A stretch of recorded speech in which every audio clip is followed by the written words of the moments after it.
தினமலர்.com மாலை 4 மணி செய்திகள். முக்கிய நிகழ்வுகள். பாட்னா மைதானத்தில் வெடிக்காத நிலையில் மேலும் ஒரு வெடிகுண்டு கண்டுபிடிப்பு. குண்டு வெடிப்பு மூலம் பீதியை ஏற்படுத்தி நெரிசல் மூலம் பலரை பலி கொள்ள சதி திட்டம் தீட்டியது அம்பலம். 3வது முறையாக சட்டசபையில் திமுகவினர் வெளியேற்றம். கூட்டத்தொடர் முழுவதும் பங்கேற்கக்கூடாது என்று சபாநாயகர் உத்தரவு. வங்கிகளுக்கான ரெப்போ வட்டி விகிதம் அதிகரிப்பு. வீட்டுக்கடன், வாகன கடன், நுகர்பொருட்கள் கடன் மீதான வட்டியும் உயர்கிறது. விரிவான செய்திகள். மோடி பொதுக்கூட்டம் நடந்த பாட்னா காந்தி மைதானத்தில் செவ்வாயன்று இன்னொரு வெடிக்காத குண்டு கண்டுபிடிக்கப்பட்டுள்ளது. குண்டு வெடிப்பு மூலம் பீதியை ஏற்படுத்தி நெரிசல் மூலம் பலரை உயிர்பலி கொள்ள சதி திட்டம் தீட்டியது விசாரணையில் தெரியவந்துள்ளது. பீகார் மாநிலம் பாட்னாவில் ஞாயிறன்று நடந்த பொதுக்கூட்டத்தில் பாரதிய ஜனதா பிரதமர் வேட்பாளர் நரேந்திர மோடி பேசுவதற்கு முன் 7 இடங்களில் தொடர்ச்சியாக நடந்த குண்டுவெடிப்பில் 7 பேர் பலியாகியுள்ளனர். இது தொடர்பாக தேசிய புலனாய்வு அமைப்பு மற்றும் தேசிய பாதுகாப்பு படை ஆகியவற்றின் உதவியுடன் பீகார் போலீசார் விசாரித்து வருகின்றனர். பாட்னா ரயில் நிலையத்தில் குண்டு வைத்த இம்தியாஸ் அன்சாரி என்பவன் கைது செய்யப்பட்டுள்ளான். ரயில் நிலையத்தில் இன்னொரு இடத்தில் குண்டு வைத்தபோது அது வெடிக்காததால் படுகாயமடைந்து பாட்னா மருத்துவமனையில் சிகிச்சை பெறும் ஐநூல் என்ற தாரிக்கும் திங்களன்று கைது செய்யப்பட்டான். கைதான இம்தியாஸ், தாரிக் உள்ளிட்ட 6 பேர் 3 குழுக்களாக பிரிந்து ரயில் நிலையம் மற்றும் காந்தி மைதானத்தில் குண்டுகளை வைத்துள்ளது தெரியவந்தது. குண்டுவெடிப்பின் மூலம் பீதியை ஏற்படுத்தி நெரிசலில் பலரை பலி கொள்ள சதி திட்டம் தீட்டியதும் தெரியவந்தது. இம்தியாஸ் அன்சாரி திங்களன்று நள்ளிரவில் ரயில்வே மாஜிஸ்திரேட் நீதிமன்றத்தில் ஆஜர்படுத்தப்பட்டு 7 நாள் நீதிமன்ற காவலில் சிறையில் அடைக்கப்பட்டான். இந்நிலையில் தேசிய பாதுகாப்பு படை கமாண்டோக்கள் குண்டுவெடிப்பு நடந்த காந்தி மைதானத்தில் செவ்வாயன்று அங்குலம் அங்குலமாக சோதித்த போது வெடிக்காத குண்டு ஒன்றை கண்டுபிடித்தனர். அதை வெடிகுண்டு நிபுணர்கள் சர்வ ஜாக்கிரதையுடன் உடனடியாக வெடிக்கச் செய்து செயலிழக்க வைத்தனர். மைதானத்திலிருந்து பயங்கர சத்தம் கேட்டதை தொடர்ந்து மீடியாக்கள் குவிந்த பிறகே வெடிக்காத குண்டு குறித்த தகவல் அம்பலமானது. தொடர் குண்டு வெடிப்பு நடந்து 2 நாட்கள் கழித்து காந்தி மைதானத்தில் இன்னொரு குண்டு கண்டுபிடிக்கப்பட்டிருப்பது பீகார் போலீஸ், தேசிய புலனாய்வு அமைப்பு போன்ற பாதுகாப்பு அமைப்புகளை அதிர்ச்சியடைய வைத்துள்ளது. இதனிடையே பாட்னா தொடர் குண்டுவெடிப்பு வழக்கை தேசிய புலனாய்வு அமைப்பின் விசாரணைக்கு உத்தரவிட வேண்டும் என மத்திய அரசுக்கு பீகார் அரசு கடிதம் எழுதியுள்ளது. நரேந்திர மோடிக்கு எஸ்பிஜி எனப்படும் சிறப்பு பாதுகாப்பு படையினர் பாதுகாப்பு அளிக்க வேண்டிய தேவையில்லை என்று மத்திய உள்துறை அமைச்சர் ஷிண்டே கூறினார். பீகார் மாநிலம் பாட்னாவில் ஞாயிறன்று நடந்த பொதுக்கூட்டத்தில் பாரதிய ஜனதா பிரதமர் வேட்பாளர் நரேந்திர மோடி பேசுவதற்கு முன் 7 இடங்களில் நடந்த தொடர் குண்டு வெடிப்பில் 6 பேர் இறந்தனர். அதைத் தொடர்ந்து பிரதமர் மன்மோகன் சிங், காங்கிரஸ் தலைவர் சோனியா உள்ளிட்ட தலைவர்களுக்கு வழங்கப்படுவது போல எஸ்பிஜி எனப்படும் சிறப்பு பாதுகாப்பு படை பாதுகாப்பை மோடிக்கும் வழங்க வேண்டும் என்ற கோரிக்கைகள் வலுத்துள்ளன. தற்போது நரேந்திர மோடிக்கு தேசிய பாதுகாப்பு படை கமாண்டோக்கள் மற்றும் குஜராத் போலீசார் இணைந்து Z+ பாதுகாப்பு அளிக்கப்பட்டு வருகிறது. தமிழக முதல்வர் ஜெயலலிதா, அசாம் முதல்வர் தருண் கோகாய் போன்றவர்களுக்கு சிறப்பு பாதுகாப்பு படையினரின் பாதுகாப்பு வழங்கப்படுகிறது. அது பற்றி டெல்லியில் பேட்டி அளித்த மத்திய உள்துறை அமைச்சர் சுஷில்குமார் ஷிண்டே, மோடிக்கு உரிய பாதுகாப்பு வழங்கப்பட்டு வருவதாகவும் அவருக்கு சிறப்பு பாதுகாப்பு படையினரின் பாதுகாப்பு வழங்க வேண்டிய அவசியம் இல்லை என்றும் கூறினார். பாட்னாவில் தொடர் குண்டுவெடிப்பு பற்றி மத்திய உளவுத்துறையிடமிருந்து எந்த எச்சரிக்கையும் வரவில்லை என்று பீகார் முதல்வர் நிதிஷ்குமார் கூறியதை திட்டவட்டமாக நிராகரித்துள்ள ஷிண்டே, மோடியின் பொதுக்கூட்டத்தில் பயங்கரவாத தாக்குதல் நடக்கலாம் என்று முன்கூட்டியே பீகார் அரசை எச்சரித்ததாகவும் தெரிவித்தார். 3வது முறையாக சட்டசபையில் இருந்து வெளியேற்றப்பட்ட திமுகவினர் கூட்டத்தொடர் முழுவதும் சஸ்பெண்ட் செய்யப்பட்டுள்ளனர். தமிழக சட்டசபையில் செவ்வாயன்று அதிமுக எம்எல்ஏ விஜயபாஸ்கர் பேசுகையில் இலங்கை விவகாரத்தை குறிப்பிட்டார். அப்போது திமுக தலைவர் கருணாநிதியை விமர்சிப்பதாகவும் அவை குறிப்பிலிருந்து அவரது பேச்சுக்களை நீக்க வேண்டும் என்றும் திமுகவினர் கோரிக்கை வைத்தனர். யார் பெயரையும் குறிப்பிடவில்லை என்று கூறிய சபாநாயகர் தனபால் திமுகவினரின் கோரிக்கையை நிராகரித்தார். இதையடுத்து தங்கள் இருக்கைகளிலிருந்து எழுந்து நின்ற திமுகவினர் தொடர்ந்து கோஷங்களை எழுப்பினர். பல முறை எச்சரித்த சபாநாயகர் தனபால் இறுதியில் அனைவரையும் வெளியேற்றுவதாகவும் தொடர்ந்து 3 முறை வெளியேற்றப்பட்டதால் இக்கூட்டத்தொடரில் பங்கேற்க முடியாது என்றும் அறிவித்தார். சட்டசபையிலிருந்து வெளியேற்றப்பட்ட திமுகவினர் லாபியில் நின்றபடி தொடர்ந்து கோஷமிட்டனர். பின்னர் செய்தியாளர்களிடம் பேசிய ஸ்டாலின் தங்களை வெளியேற்ற கூட்டுச்சதி நடப்பதாக குற்றம் சாட்டினார். சபையில் இருக்கக்கூடிய ஆளுங்கட்சி உறுப்பினர்கள், அதேபோல அமைச்சர் பெருமக்கள், ஏன் அதையும் தாண்டி சொல்ல வேண்டும் என்று சொன்னால் அவையை நடத்தக்கூடிய சபாநாயகர் அவர்கள் கூட ஒன்றாக கூட்டு சேர்ந்து ஒரு சதியை அவர்கள் தொடர்ந்து செய்து கொண்டிருக்கிறார்கள். விஜயபாஸ்கர் அவர்கள் உரையாற்றுகிற போது செருப்பு என்று சொல்லி தலைவர் கலைஞர் அவர்களை ஒப்பிட்டு பேசுகிற போது மிக மிக தேவையற்ற ஒரு வார்த்தை. அது அவை குறிப்பில் நிச்சயமாக இருக்கக்கூடாது என்று எங்களுடைய உறுப்பினர் அத்துணை பேரும் ஒட்டுமொத்தமாக எழுந்து அவர்கள் தங்களுடைய உரிமையை கேட்டார்கள். ஆனால் அது மறுக்கப்பட்டது மட்டுமல்லாமல் எங்களை அவையிலிருந்து வெளியேற்றியிருக்கிறார்கள். இது மிக மிக கண்டனத்துக்குரிய ஒன்றாகும் என்பதை நான் தெரிவித்துக் கொள்கிறேன். புதன்கிழமையுடன் சட்டசபை நிறைவு பெறுகிறது என்பது குறிப்பிடத்தக்கது.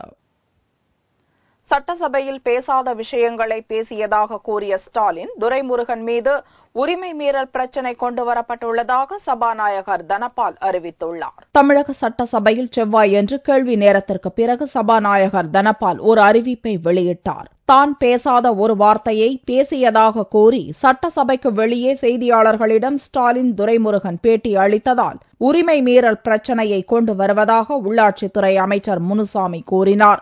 அதை ஏற்றுக்கொண்ட சபாநாயகர் தனபால் இருவர் மீதான உரிமை மீறல் பிரச்சினையை உரிமை மீறல் குழுவிற்கு அனுப்பி வைப்பதாக அறிவித்தார். இதுகுறித்து சபைக்கு வெளியே செய்தியாளர்களை சந்தித்த ஸ்டாலின் உரிமை மீறல் குழுவை சந்திக்க உள்ளதாக கூறினார்.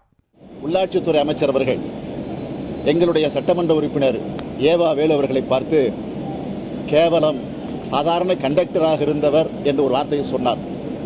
அதை நாங்கள் அப்பொழுதே கண்டித்து அதற்கு விளக்கம் சொல்ல அதை அவை குறிப்பிட்டு நீக்க வேண்டும் என்று நாங்கள் முயற்சித்தோம். எங்களை அனுமதிக்கவில்லை.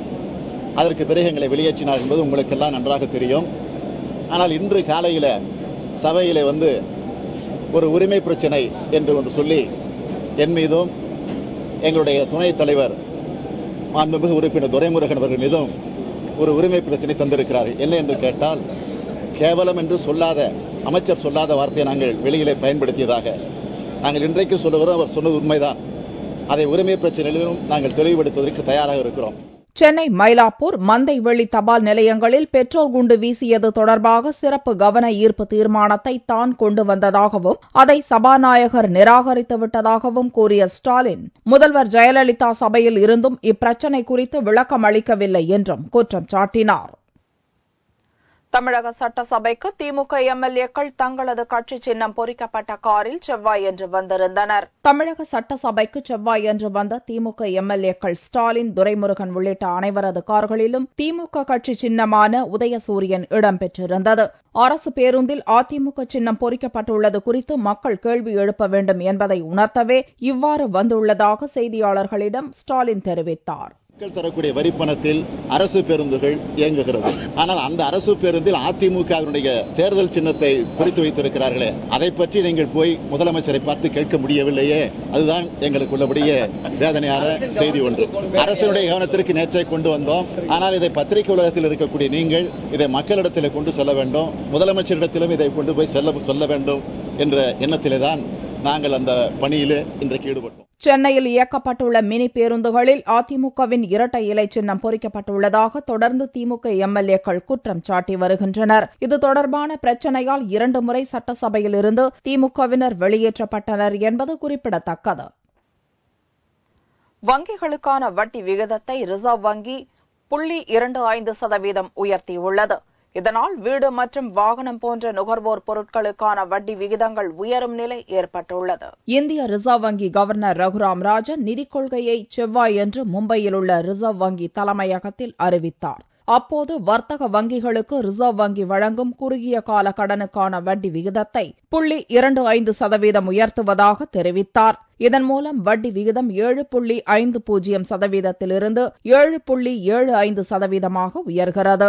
நடப்பு நிதியாண்டின் எஞ்சிய மாதங்களிலும் பணவீக்க விகிதம் தொடர்ந்து அதிகரிக்கும் நிலை உள்ளதால் பணவீக்கத்தை கட்டுப்படுத்தும் விதமாக ரெப்போ ரேட் எனப்படும் வட்டி விகிதத்தை உயர்த்த முடிவெடுத்துள்ளதாக கவர்னர் ரகுராம் ராஜன் தெரிவித்தார். It was important to break the spiral of rising price pressures in order to curb the erosion of financial savings and strengthen the foundations of growth.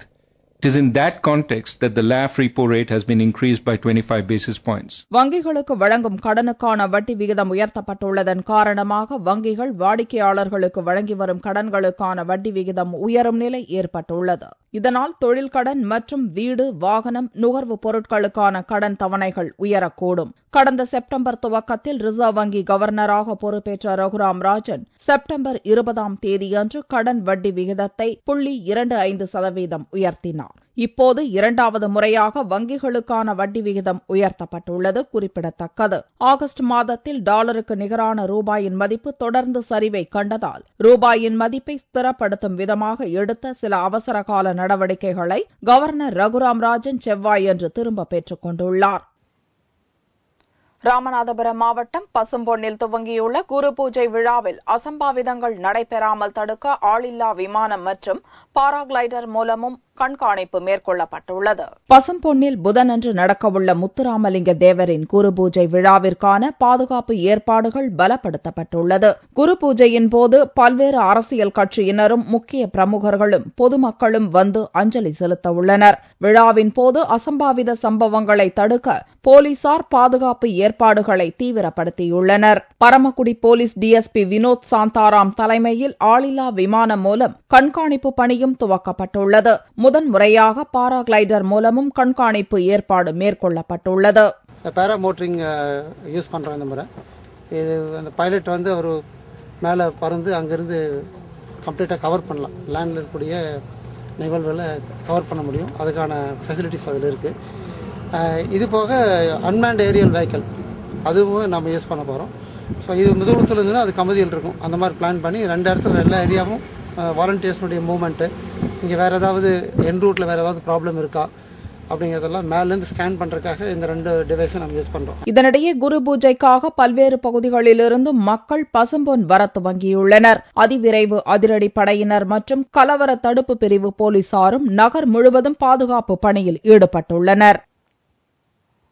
Group 2 தேர்வில் தேர்ச்சி பெற்றவர்களுக்கு 2வது கட்டமாக நடைபெற்ற நேர்முக தேர்வு மற்றும் சான்றிதழ் சரிபார்ப்பில் 300க்கும் மேற்பட்ட பட்டதாரிகள் கலந்து கொண்டனர். தமிழ்நாடு அரசு பணியாளர் தேர்வாணையம் மூலம் கடந்த ஆண்டு நவம்பர் மாதம் குரூப் 2 தேர்வு நடத்தப்பட்டது. 3631 காலி பணியிடங்களை நிரப்புவதற்காக நடைபெற்ற இந்த தேர்வில் தேர்ச்சி பெற்றவர்களுக்கு நேர்முக தேர்வு மற்றும் கலந்தாய்வு நடத்தி காலி பணியிடங்கள் நிரப்பப்பட்டன. வேலை நியமனத்திற்கான ஒதுக்கீடு பெற்ற 139 பேர் பணியில் சேராததால் காலியிடங்கள் இருந்தன. அவற்றை நிரப்புவதற்கான 2ஆம் கட்ட நேர்முக தேர்வு மற்றும் சான்றிதழ் சரிபார்ப்பு பணி சென்னையில் உள்ள டிஎன்பிஎஸ்சி அலுவலகத்தில் செவ்வாய்க்கிழமையன்று நடைபெற்றது. இந்த நேர்முக தேர்விற்கு கடந்த ஆண்டு நவம்பர் மாதம் நடைபெற்ற குரூப் 2 தேர்வில் வெற்றி பெற்று காத்திருப்பு பட்டியலில் இருந்த 300 பேருக்கு அழைப்பு விடுக்கப்பட்டிருந்தது. இந்த நேர்முக தேர்வில் வெற்றி பெறும் 139 பேருக்கு நவம்பர் 7ஆம் தேதி கலந்தாய்வு நடத்தப்பட்டு பணியிடங்கள் ஒதுக்கப்படும் என டிஎன்பிஎஸ்சி அதிகாரிகள் தெரிவித்தனர். தென்காசி காசி விஸ்வநாதர் கோவிலில் நடந்த தேரோட்ட திருவிழாவில் திரளான பக்தர்கள் கலந்து கொண்டனர். தென்காசி காசி விஸ்வநாதர் கோவிலில் ஐப்பசி திருக்கல்யாண திருவிழா கடந்த 21ஆம் தேதி கொடியேற்றத்துடன் துவங்கியது. இதையடுத்து தினமும் சுவாமிக்கும் அம்பாளுக்கும் சிறப்பு அபிஷேகம், அலங்காரம் மற்றும் பூஜைகள் நடத்தப்பட்டது. இந்நிலையில் முக்கிய நிகழ்ச்சியான தேரோட்டம் செவ்வாய்க்கிழமையன்று கோலாகலமாக நடந்தது. முன்னதாக அலங்கரிக்கப்பட்ட தேரில் சுவாமி எழுந்தருள மேளதாளங்கள் முழங்க பக்தர்கள் தேரின் வடம் பிடித்து இழுத்தனர். 4 ரத வீதிகளிலும் தேர் வலம் வந்தது. இந்த விழாவில் பக்தர்கள் ஏராளமானோர் கலந்து கொண்டு தரிசனம் செய்தனர். வரும் 31ஆம் தேதி வியாழக்கிழமையன்று காலை தீர்த்தவாரியும் இரவு திருக்கல்யாண வைபவமும் நடைபெறவுள்ளது. தங்கத்தின் விலையில் செவ்வாய்க்கிழமையன்று சவரனுக்கு 112 ரூபாய் அதிகரித்திருந்தது. ஒரு சவரன் தங்கம் 23,392 ரூபாய்க்கு விற்கப்பட்டது. 1 கிராம் ஆபரண தங்கம் 2,924 ரூபாயாக இருந்தது. வெள்ளியின் விலை கிராமுக்கு 10 காசுகள் உயர்ந்து 1 கிராம் 53 ரூபாய் 60 காசுகளுக்கு விற்கப்பட்டது. பார் வெள்ளியின் விலை 50,050 ரூபாயாக இருந்தது. நெல்லை மாவட்டத்தில் லஞ்சம் கேட்ட அரசு ஊழியர் குறித்து புகார் அளித்த நபருக்கு 1 லட்சம் ரூபாய் பரிசு வழங்கி பாராட்டு தெரிவிக்கப்பட்டது. தமிழகத்தில் லஞ்சம் மற்றும் ஊழலுக்கு எதிராக செயல்படும் ஊழல் எதிர்ப்பு இயக்கம் மற்றும் 5வது தூண் அமைப்பினர் சமீபத்தில் ஒரு அறிவிப்பை வெளியிட்டனர். அதில் லஞ்சம் ஊழலுக்கு எதிரான நடவடிக்கையில் ஆர்வம் காட்டுவோருக்கும் 1 லட்சம் ரூபாய் பரிசு வழங்கப்படும் என்று கூறினர்.